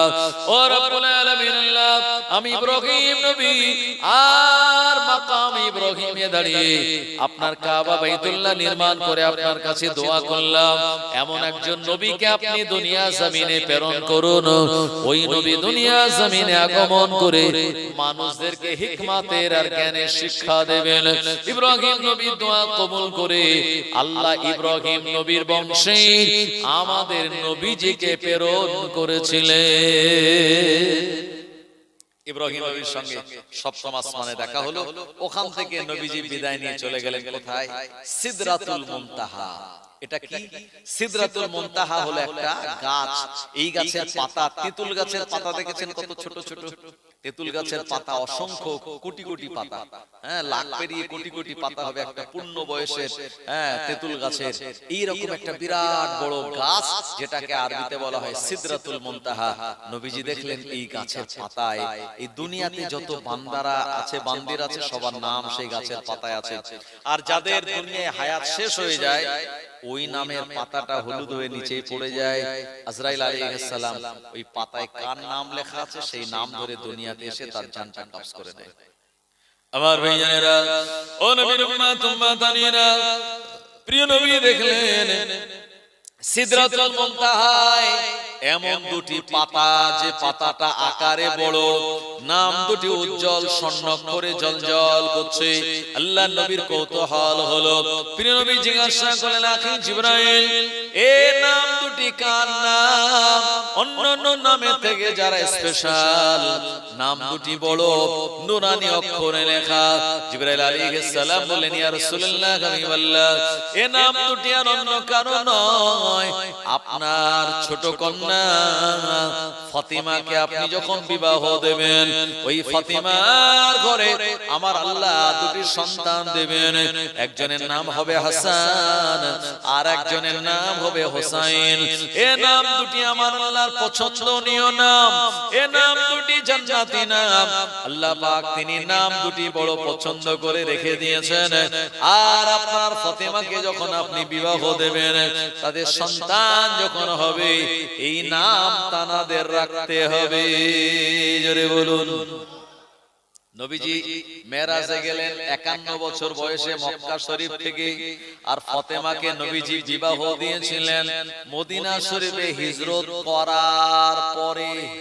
মানে ফাতেমার বিবাহ তখন হয়নি, নবীজি আগে ভাগে জেনে গিয়েছেন ফাতেমার ঘরে আওলাদ আসবে, তার নাম হাসান আর হুসাইন হবে। জোরে বলেন সুবহানাল্লাহ। আমার ভাইজানেরা, নবীজি খুশি হলেন। এরপরে প্রিয় নবী সাল্লাল্লাহু আলাইহি ওয়াসাল্লাম ওখান থেকে তিনি চলে গেলেন কোথায়? যে জায়গাটার নাম হলো লাউহে মাহফুজ। আমরা বলি না কোরআনুল মাজিদ যেটি আমাদের কাছে আছে, এই কোরআনুল মাজিদ এটি অরিজিনাল কোরআন নয়। এটি কি? এটি আল্লাহ রাব্বুল আলামিনের পক্ষ থেকে আগমন করা আমাদের লিখিত কোরআনুল মাজিদ। কিন্তু যেটি আল্লাহ রাব্বুল আলামিন তিনি নিজে জবানে বলেছেন, কুদরতি জবানে, এই কোরআনুল মাজিদ যেটি আসমানে রয়েছে, যে জায়গাতে আল্লাহ বলেন আমার কোরআনকে আমি যেখানে সংরক্ষণ করে রেখেছি, এই জায়গাটার নাম হলো, আল্লাহ নিজেই বলেছেন, বাল হুয়া কুরআনুম মাজিদুন ফি লাউহিম মাহফুজ। বরং কোরআন মাজিদকে আমি আল্লাহ আর লাউহে মাহফুজে সংরক্ষণ করে রেখেছি। জোরে বলুন সুবহানাল্লাহ। বললেন না? আচ্ছা, অরিজিনাল একটা পেপার নিয়ে যদি আপনি জেরক্সের দোকানে যান, তো জেরক্স তারা যদি করে দেয় তো আপনি হুবহু সব থাকবে তাতে, কিন্তু এটি হলো জেরক্স আর ওটা হলো অরিজিনাল। তো অরিজিনাল যেটা সেটা আল্লাহ পাকের লাউহে মাহফুজে, আর আমাদের কাছে যেটা আছে ওটারই প্রতিলিপি, কোন রকম এতে পরিবর্তন কিছু নেই, যা আছে সেম টু সেম, কিন্তু এটা শুধু প্রতিলিপি আর ওটা হলো অরিজিনাল, আর ওটা কোনোদিন ধ্বংস হবে না। আর কিয়ামতের আগে আমাদের এখানে যে কোরআনুল মাজিদ আছে, হাদিসে এসেছে যখন কিয়ামত হবে তার আগে কোরআনুল মাজিদে যে লেখাগুলি এগুলি উঠে চলে যাবে আসমানে, কোরআনুল মাজিদ সব সাদা হয়ে যাবে পেজগুলি, আর এই পেজ যখন সাদা হয়ে যাবে এমন কিতাবগুলির উপরে এমন মানুষ যারা যখন আল্লাহ বলার কেউ থাকবে না, তখন আমার আল্লাহ ইসরাফিল আলাইহিস সালাতু সালামকে ফু দিতে বলবেন, তিনি সিংহায় ফুঁক দেবেন, আর আল্লাহ বলেছেন কুল্লু মান আলাইহা ফানি ওয়া ইয়াবকা ওয়াজহু রাব্বিকা যুল জালালি ওয়াল ইকরাম, সব কিছু ফানা হয়ে যাবে, শুধু আল্লাহ রাব্বুল আলামিনের অস্তিত্ব বিরাজমান থাকবে। জোরে বলুন সুবহানাল্লাহ। আর কি ফানা হবে না? আল্লাহর যে কাবা বাইতুল্লাহ আছে যেখানে আমরা তাওয়াফ করি, আর যেখানে নবীজির রওজা আছে, আল্লাহ পাক এই কাবা শরীফ আর মসজিদে নববীর যে নবীজির রওজা, এই দুটিকে আল্লাহ আসমানে তুলে নেবেন, কারণ নবীজি যেখানে শায়িত, নবীজির জিসম মোবারক সেখানে আছেন, আল্লাহ পাক নবীজির এই বডির উপরে তিনি কিয়ামত দেবেন না। আর এই জান্নাতি পাথর হাজরে আসওয়াদ যেখানে আছে, আল্লাহ তার উপরে কিয়ামত দেবেন না। এই দুটো জিনিস তুলে নেবেন আল্লাহ আসমানে, তারপরে এই দুনিয়া কিয়ামত হয়ে যাবে। আমার ভাইজানেরা, জওয়ানেরা, যুবকেরা, মুরব্বিয়ান, বাবাজি গণেরা, নবীজি এই লাউহে মাহফুজ দেখলেন, আর তিনি দেখলেন তাকদীর লেখার আওয়াজও শোনা যাচ্ছিল। আমাদের তাকদীর এগুলি প্রতিনিয়ত লেখা হয়। আমার ভাইজানেরা, ও নবীর উম্মতেরা, এমন করে বুখারী শরীফে একটা বাব আছে, এই বাবের নাম হলো কিতাবুল মাকাদির। এই কিতাবুল মাকাদির নামক অধ্যায়ের ভিতরে বর্ণনা করে বলা হয়েছে, প্রিয় নবী বললেন কাতাবাল্লাহুল মাকাদির ক্বাবলা আইয়াখলুকাস সামাওয়াতি ওয়াল আরদা বিখামসাইনি আলফা সানাতিন ওয়া কানা আরশুহু আলাল মাই আও কামা ক্বালা নবী সাল্লাল্লাহু আলাইহি ওয়াসাল্লাম। প্রিয় নবী আমার জানিয়েছেন প্রতিটা মানুষের তাকদীর সমূহ আমার আল্লাহ আসমান ও জমিন তৈরি হওয়ার বিখামসাইনি মানে 50, আলফুন মানে হলো হাজার, সানাতুন মানে বছর, আসমান জমিন তৈরি হওয়ার 50,000 বছর আগে আল্লাহ পাক আমাদের তাকদীর গুলি লিপিবদ্ধ করে রেখে দিয়েছেন। একবার প্রাণ খুলে বলেন সুবহানাল্লাহ। তাকদীর দুই প্রকারের, প্রথম তাকদীরকে বলা হয় তাকদীরে মুআল্লাক মানে ঝুলন্ত তাকদীর, আর একটা তাকদীর হলো তাকদীরে মুবরাম, এটা অপরিবর্তিত তাকদীর। ও আমার ভাইজানেরা, আমাদের তাকদীর যেটা 50,000 বছর আগে লেখা হয়ে গেল আসমান জমিন তৈরির, আমরা ছেলে না মেয়ে হয়ে দুনিয়ায় যাব, ওটা আল্লাহ নির্দিষ্ট তাকদীরে লিখে রেখে দিয়েছেন। আমরা কোন দেশে যাব, জন্মগ্রহণ করব, ভারতে নাকি না আমেরিকায় না চীনে না রাশিয়ায়, ওটা আল্লাহ আমাদের নির্দিষ্ট তাকদীরে লিখে রেখে দিয়েছিলেন। শুধু তাই নয়, আমরা কোন নবীর উম্মত হয়ে দুনিয়ায় যাব, আদম নবী নাকি নূহ নবী নাকি সুলাইমান নবী নাকি দাউদ নবী না আমাদের নবী, এটা আল্লাহ পাক ওই নির্দিষ্ট ভাগ্যে লিখে রেখে দিয়েছিলেন। ও আমার ভাইজানেরা, সেই অনুযায়ী আমরা দুনিয়াতে এসেছি। আর একটা তাকদীর হলো তাকদীরে মুআল্লাক মানে ঝুলন্ত তাকদীর। এই তাকদীর হলো কোন বুজুর্গ ব্যক্তির দোয়ায় আমাদের ভাগ্য পরিবর্তন হয়, পিতা মাতার আশীর্বাদে দোয়ায় ভাগ্য পরিবর্তন হয়, আর আপনার ভালো কাজের বিনিময়ে আল্লাহ পাক ভাগ্য পরিবর্তন করে খারাপটা তুলে দিয়ে ভালোটা লিখে দেন। আপনি যদি দুনিয়াতে ভালো কাজ করেন, ভালো আদেশ দেন, আপনি যদি দুনিয়াতে মদ পান না করেন, আপনি যদি দুনিয়াতে মানুষকে কষ্ট না দেন, আপনি যদি দুনিয়াতে সদা সর্বদা সত্য কথা বলেন, সত্যের পক্ষে থাকেন, ন্যায় বিচার করেন, অন্যায় অপরাধকে আপনি প্রতিবাদ করেন, এই ভালো কাজের সঙ্গে আপনি যখন থাকবেন, আমার আল্লাহ পাক আপনার তাকদীর সমূহকে ভালো কিছু লিখে দেবেন। যখন আপনি অন্যায় অপরাধ করবেন, জুলুম অত্যাচার করবেন, সমাজে নানান রকম অন্যায় অপরাধের সঙ্গে জড়িয়ে পড়বেন, তখন আমাদের ভালো তাকদীরগুলিকে তুলে নিয়ে খারাপগুলি লিখে দেওয়া হবে। ও আমার ভাইজানেরা, প্রিয় নবী সাল্লাল্লাহু আলাইহি ওয়াসাল্লাম তাকদীর লেখার আওয়াজ পেয়েছিলেন, ওখান থেকে নবীজি চলে গেলেন আমার আল্লাহর আরশে আজিমে। জোরে বলুন সুবহানাল্লাহ। আল্লাহ পাকের আরশে আজিম যেখানে, এই জায়গায় যাওয়ার পর জিবরাইল আলাইহিস সালাম বললেন, ইয়া রাসূলুল্লাহ হাবিবাল্লাহ, হুজুর আমি আর যাব না, এবারে আপনি একা যান। নবীজি বললেন, আমি কাবা বাইতুল্লাহর মসজিদে হারামে ঘুমাচ্ছিলাম, ওখান থেকে আমাকে বাইতুল মুকাদ্দাসে নিয়ে আসলে, ওখান থেকে প্রথম, দ্বিতীয়, তৃতীয়, চতুর্থ, পঞ্চম, ষষ্ঠ, সপ্তম আসমান অতিক্রম করিয়ে বাইতুল মামুর, সিদরাতুল মুনতাহা, লাওহে মাহফুজ, ওখান থেকে আরশে আজিমের কাছে এসে আমায় ছেড়ে দাও কেন? জিবরাইল আলাইহিস সালাম বলেন, হুজুর এরপরে আমার আর যাওয়ার পারমিশন নাই, এরপরে যদি আমি এক কদম আগে এগিয়ে যাই, আমি জিবরাইল আমার 600 ডানা আল্লাহর নূরের তাজাল্লিতে পুড়ে ছারখার হয়ে যাবে। কি বুঝলেন? আল্লাহ পাকের যে থাকার জায়গা আরশে আজিম, সে আরশে আজিমে জিবরাইল আলাইহিস সালাম ওঠার পারমিশন পাননি, গেলে তার ডানাগুলি পুড়ে ছারখার হয়ে যাবে। বৈজ্ঞানিকরা বলছে সূর্য যে দূরত্বে আছে, মানে পৃথিবী থেকে সূর্য হলো 13 লক্ষ গুণ বড়। বৈজ্ঞানিকরা বলছে সূর্য হলো পৃথিবী থেকে 13 লক্ষ গুণ বড়। সূর্যকে আল্লাহ যে জায়গায় সেট করেছেন, ওখান থেকে যদি আরেকটু নামিয়ে আনেন, তো পৃথিবীর টেম্পারেচার ওই 35-36 বা 40-42 এরকম থাকবে না, এটা তখন 70-80-তে পৌঁছে যাবে, যেটা মানুষের বসবাসের অনুপযোগী হয়ে যাবে, আমরা আর বাঁচবই না এখানে। আর সূর্যকে আল্লাহ যে জায়গায় সেট করেছেন, এখান থেকে যদি আরেকটু উপরে তুলে নেন, তো গোটা পৃথিবীতে সব বরফ জমে যাবে, সব সময় মানে আইসে একদম ভরপুর হয়ে যাবে। আমরা ঠান্ডা এমনিতেই অবস্থা খারাপ, এমনিতেই পৌষ মাসে মোটামুটি রাতের বেলা 12, 13, 14 বা কোনোদিন 11 হচ্ছে, তাতেই আমাদের কি কম্পন লেগে যাচ্ছে, আমরা হিটার চালাচ্ছি, আমরা খুব সাবধানে চলাফেরা করছি আমার ভাইজানেরা। আর এই সূর্যটাকে আল্লাহ আমাদের জন্য এমন একটা জায়গায় সেট করেছেন, যেটি মানুষের বসবাসের উপযোগী। একবার জোরে বলুন সুবহানাল্লাহ। আবার ভাইজানেরা, ও নবীর উম্মত উম্মাতানিরা, প্রিয় নবী দিন দুনিয়ার বাদশা নবী পাক সাল্লাল্লাহু আলাইহি ওয়াসাল্লাম, ওখান থেকে তিনি আমার আল্লাহ পাকের আরশে আজিমে যাবেন। জিবরাইল আলাইহিস সালাম বলেন, হুজুর আমি আর যাব না, এ পর্যন্তই আমার পারমিশন। প্রিয় নবী সাল্লাল্লাহু আলাইহি ওয়াসাল্লামের নালাইন শরীফ ছিল তানার পায়ে। ঠিক আছে, মাশাআল্লাহ। ফুরফুরা শরীফ থেকে হুজুর এসেছেন? ও আচ্ছা, ঠিক আছে, স্টেজে আসুন। আমার ভাইজানেরা, আপনাদের আমন্ত্রিত হযরত তিনি চলে এসেছেন, নির্ধারিত টাইমে তিনি স্টেজে ঠিক চলে আসবেন, কিন্তু দুঃখের বিষয় সভাপতি সাহেব বলছিলেন আক্ষেপ করে যে আপনারা এখনো অনেকে আসেননি।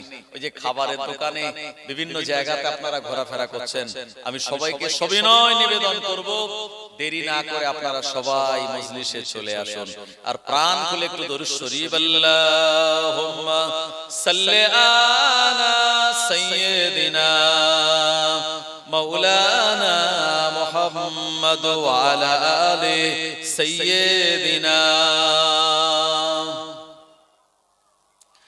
চাঁদ বলে আমি নয় তুমি নবী সুন্দর, ফুল বলে সুবাসিত নবীজির অন্তর।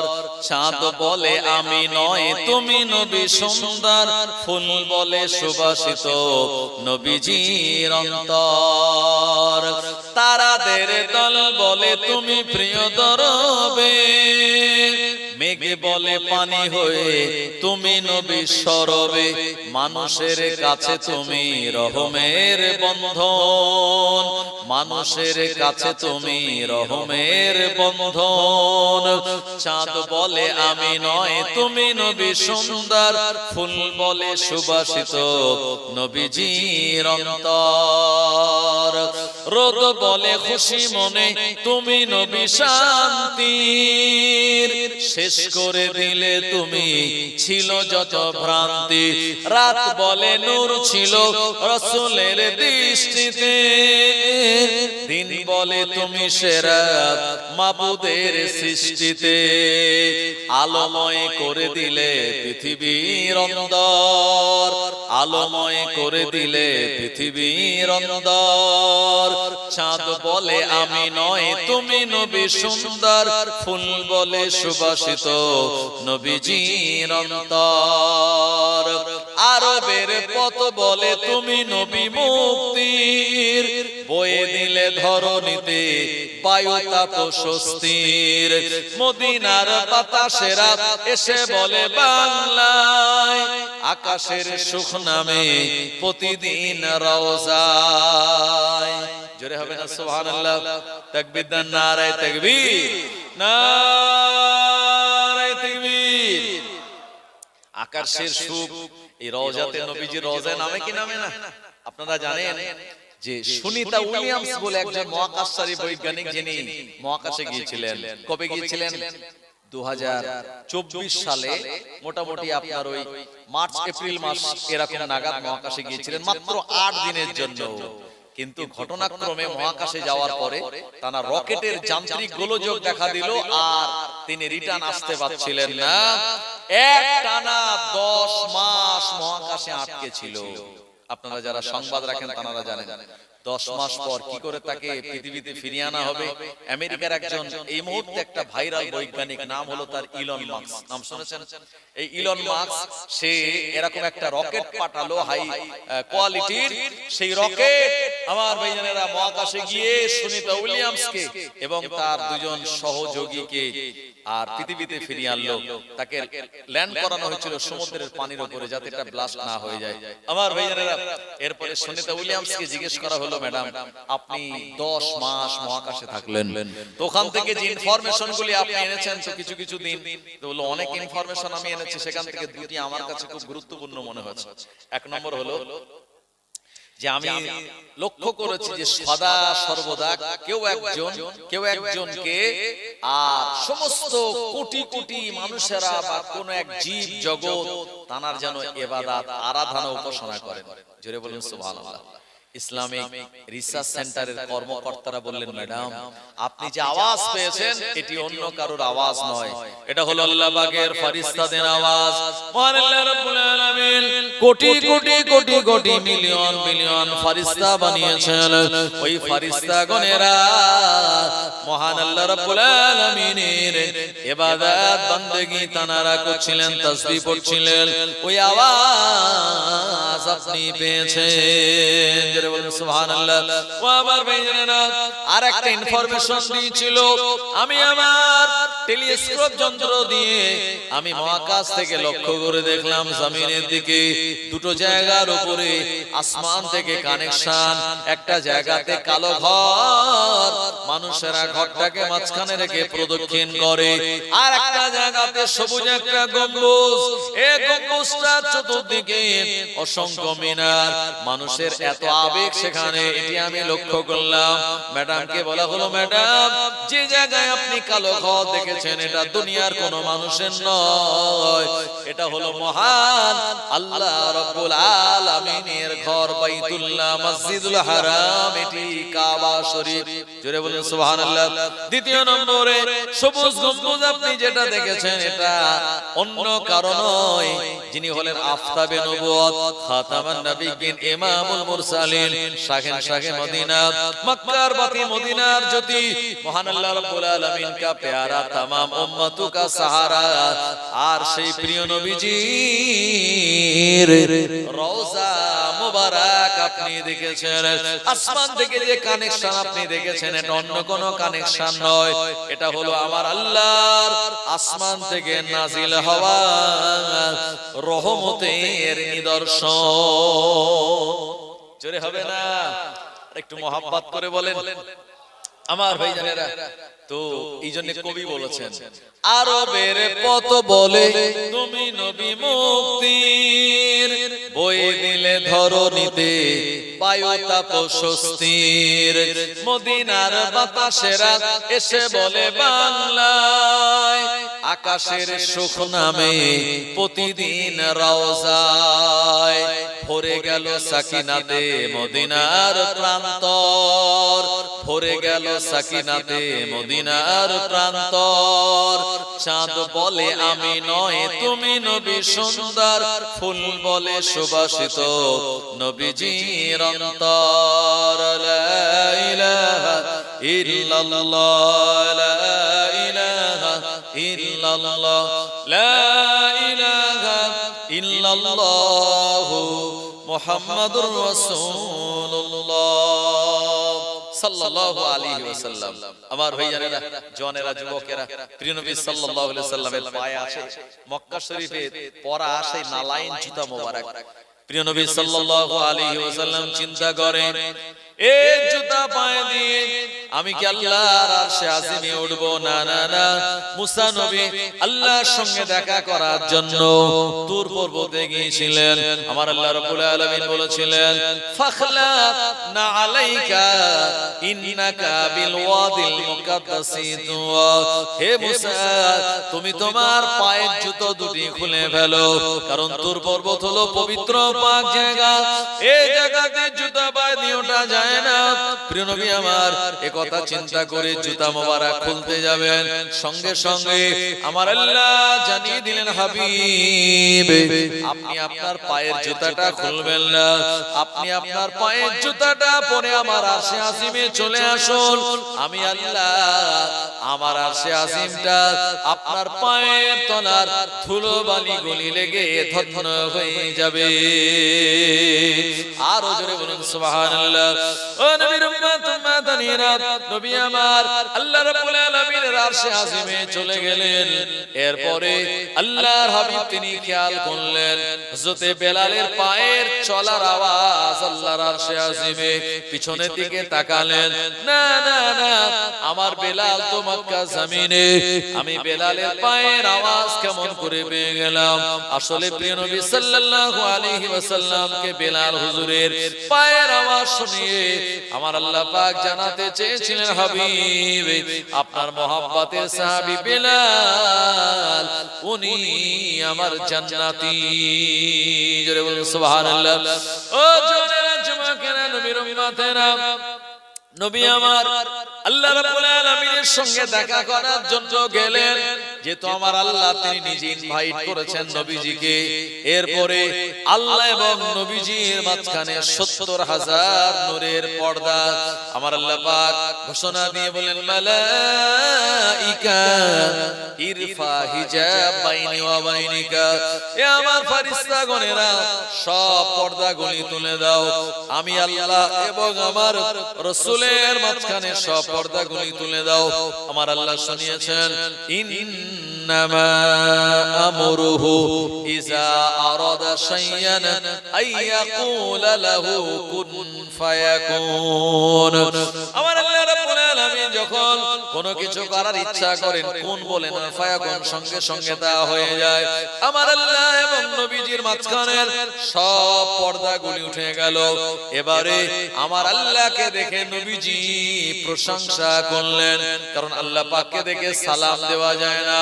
আসসালামু আলাইকুম বলা মানে আল্লাহর রহমত আপনার উপরে বর্ষিত হোক। রহমতের উৎসস্থল তো স্বয়ং আমার আল্লাহ। এই কারণে নবীজি বললেন, আত্তাহিয়াতু লিল্লাহি ওয়াস সালাওয়াতু ওয়াত তাইয়্যিবাতু। এই কথাগুলি বলে আল্লাহ রাব্বুল আলামিন যখন প্রশংসা করলেন, এ সময় মহান আল্লাহ রাব্বুল আলামিন নবীজিকে সালাম দিয়ে বললেন, আসসালামু আলাইকা আইয়ুহান নবী ওয়া রাহমাতুল্লাহি ওয়া বারাকাতুহু। ও জওয়ানেরা, যুবকেরা, শুধু তাই নয়, যারা নবীজির মহব্বতের উম্মত, যারা শরীয়ত পালনকারী উম্মত, তাদেরকেও সালাম দিয়ে আসসালামু আলাইনা ওয়া আলা ইবাদিল্লাহিস সালিহিন।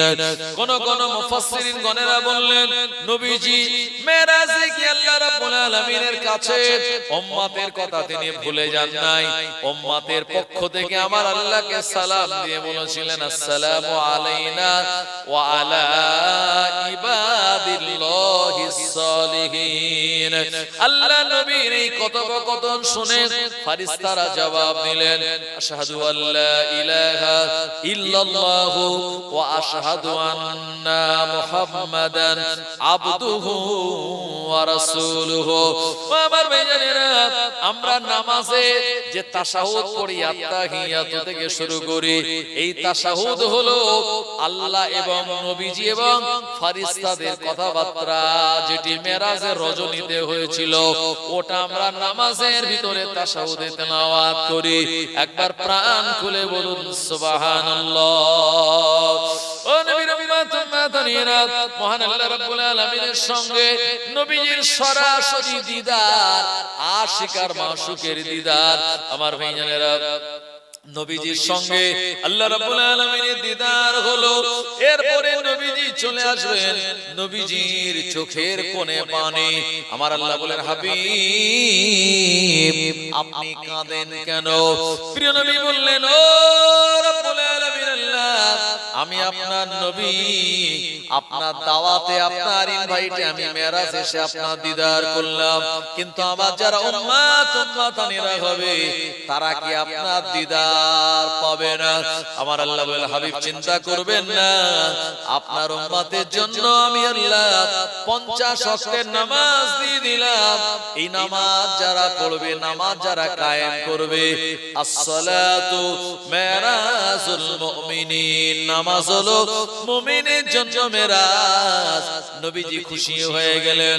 50 ওয়াক্তের নামাজ নিয়ে আমাদের প্রিয় নবী তিনি চলে আসেন। এরপরে আর আল্লাহ পাকের আসমানে নবী মুসা কালিমুল্লাহ আলাইহিস সালামের সঙ্গে দেখা হয়ে গেল। আখিরি জামানার নবী, আমার আল্লাহ পাক আপনাকে কি হাদিয়া দিলেন? আমার আল্লাহ আমায় 50 ওয়াক্তের নামাজ দিয়েছেন। না না না, এত নামাজ আপনি নিয়ে যাবেন না, আপনার উম্মতেরা পড়বেন, আল্লাহর কাছে যান, আপনি কিছু নামাজ কমিয়ে আসুন। প্রিয় নবী আবার আল্লাহ রাব্বুল আলামিনের কাছে গেলেন মুসা নবীর কথা শুনে, আর আমার আল্লাহ পাক তিনি 5 ওয়াক্তের নামাজ কমিয়ে দিলেন, হলো 45। মুসা নবীর সঙ্গে আবার দেখা ফিরে আসার সময় মুসা আলাইহিস সালাম বললেন না না না, এত নামাজ নিয়ে আপনি যাবেন না, আপনার উম্মতেরা পড়বে না, আপনার উম্মতেরা তাদের হালকা করার জন্য আপনি আল্লাহর কাছে আবার যান। নবীজি আবারও গেলেন, 5 ওয়াক্তের কমে গেল, আবার আসলেন। মুসা নবী বললেন না, এত নামাজ নিয়ে আপনি যাবেন না, আপনার আগে আমি দুনিয়াতে নবী ছিলাম, আমার উম্মতের অনেক বদনামি করেছিল, তারা নামাজগুলি আদায় করে নাই, আপনি আল্লাহর কাছে ফিরে যান, নামাজ খানিকটা কমিয়ে আনুন। এভাবে একবার দুবার নয়, 9 বার প্রিয় নবীজি আল্লাহ পাকের কাছে তিনি গেলেন। যতবার যাচ্ছিলেন আল্লাহ পাকের সঙ্গে দিদার হচ্ছিল, নবীজির অন্তরটা খুশিতে ভরপুর হয়ে যাচ্ছিল। ও আমার ভাইজানেরা, আমার আল্লাহ পাকের সঙ্গে দিদার পাওয়া এটা কত বড় আনন্দের, এটা একমাত্র নবীজি জানেন, আর যারা জান্নাতে যাবে আবার আল্লাহ দিদার পাবেন তারাই জানবেন। আমার আল্লাহ পাকের দিদার পাওয়াটা কত বড় সুন্দর আর কতটা মজার আনন্দের। মহান আল্লাহ রাব্বুল আলামিনের প্রিয় নবী বললেন যারা জান্নাতে যাবে, আমার আল্লাহ রাব্বুল আলামিন বলবেন এ আমার জান্নাতি বান্দা বান্দীরা, আমি আল্লাহ তোমাদের সঙ্গে যে ওয়াদা করেছিলাম, আমার ওয়াদা কি তোমরা তা সব পেয়েছো? এ জান্নাতীরা বলবেন আল্লাহ আপনি যা ওয়াদা করেছিলেন সব ওয়াদা অনুযায়ী আমরা নিয়ামত পেয়েছি। আল্লাহ পাক বলবেন না না না, এখনো একটা ওয়াদা বাকি আছে, আমি আল্লাহ আমার দিদার পাওয়া এটা তোমাদের জন্য এখনো বাকি আছে। সব জান্নাতে খবর হয়ে যাবে, এলাহান হয়ে যাবে, এ জান্নাতীরা আমার আল্লাহ আমাদেরকে দিদার দেবেন। ও আমার ভাইজানেরা, সব জান্নাতীরা খুশিতে আনন্দে মশগুল হয়ে যাবে যে আল্লাহ আমাদের রব, যে আল্লাহ আমাদের সব, যে আল্লাহর ইবাদত করলাম, যে আল্লাহ আমাদের প্রভু, ওই আল্লাহর সঙ্গে আমাদের দেখা হয় নাই, আজকে দেখা হবে। সব বান্দারা জান্নাতীরা আমার আল্লাহর সঙ্গে দিদার পাওয়ার জন্য বড় উদ্গ্রীব হয়ে থাকবেন। মহান আল্লাহ রাব্বুল আলামিন তিনি আর জান্নাতীদের সম্মুখে তিনি আসবেন। ও আমার ভাইজানেরা, আর সূরা রহমান তিনি তেলাওয়াত করবেন। আর রহমানু আল্লামাল আর রহমান। ও আমার ভাইজানেরা, সূরা রহমান মহান আল্লাহ রাব্বুল আলামিন তিনি তেলাওয়াত করবেন। জওয়ানেরা, যুবকেরা, এই সূরা রহমানের তেলাওয়াত এত সুন্দর, এত শ্রুতি মধুর হবে, আর জান্নাতীরা তারা দেওয়ানা মশগুল হয়ে যাবে। ও জওয়ানেরা, যুবকেরা, জান্নাতীদের আর কোনো খেয়াল থাকবে না। এ সময় জান্নাতীরা অবাক নয়নে তারা তাকিয়ে থাকবে। আমার আল্লাহ পাক জান্নাতে সূরা রহমানের এই তেলাওয়াত সুন্দর করে শোনাবেন। আর মাঝে মাঝে ফাবি আইয়ালা রাব্বিকুমা তুকাযযিবান যখন বলবেন, এ বান্দারা, নেয়ামত এমন করে পেয়ে তোমরা কি আমার কোন নেয়ামত অস্বীকার করবে? বান্দারা এমন আওয়াজ শুনে বারবার শুকরিয়া জ্ঞাপন করবে। এরপরে আমার আল্লাহ পাক তিনি নূরের পর্দার আড়ালে চলে যাবেন। এক জান্নাতি আর এক জান্নাতীকে জিজ্ঞাসা করে বলবে, আল্লাহকে কেমন দেখলে? কিন্তু না না না, ভাষায় কেউ প্রকাশ করতে পারবে না আমার আল্লাহকে কেমন আমরা দেখলাম। ও জওয়ানেরা, যুবকেরা, প্রিয় নবী সাহাবীরা শুনে বলেন, হুজুর, জান্নাতে তো কোটি কোটি মিলিয়ন বিলিয়ন মানুষ থাকবে, আমার আল্লাহকে দেখার ক্ষেত্রে তাদের কি কোনো অসুবিধা হবে না? নবীজি বললেন, আসমানে চাঁদ উঠলে দুনিয়াবাসীরা চাঁদটাকে যেমন পরিষ্কার ভাবে দেখতে পায়, এই চাঁদ দেখার জন্য কারোর যেমন কোনো অসুবিধা হয় না, জান্নাতীরা আমার আল্লাহকে দেখবেন, কারোর কোনো অসুবিধা হবে না। জোরে বলুন সুবহানাল্লাহ। ও নবীর উম্মত উম্মাতানিরা, প্রিয় নবী 5 ওয়াক্তের নামাজ নিয়ে এবারে আসলেন মুসা নবীর কাছে। মুসা নবী বলেন, আবারও যান কমিয়ে আনুন। মুসা আলাইহিস সালামের কথা শুনে আমাদের নবীজি বললেন, না না না, এবারে যেতে আমার লজ্জা বোধ হয়, আমি আর যাব না। এই 5 ওয়াক্তের নামাজ নিয়ে নবীজি ফিরে আসেন। আমার আল্লাহ ডাক দিয়ে বলেন, হাবিব,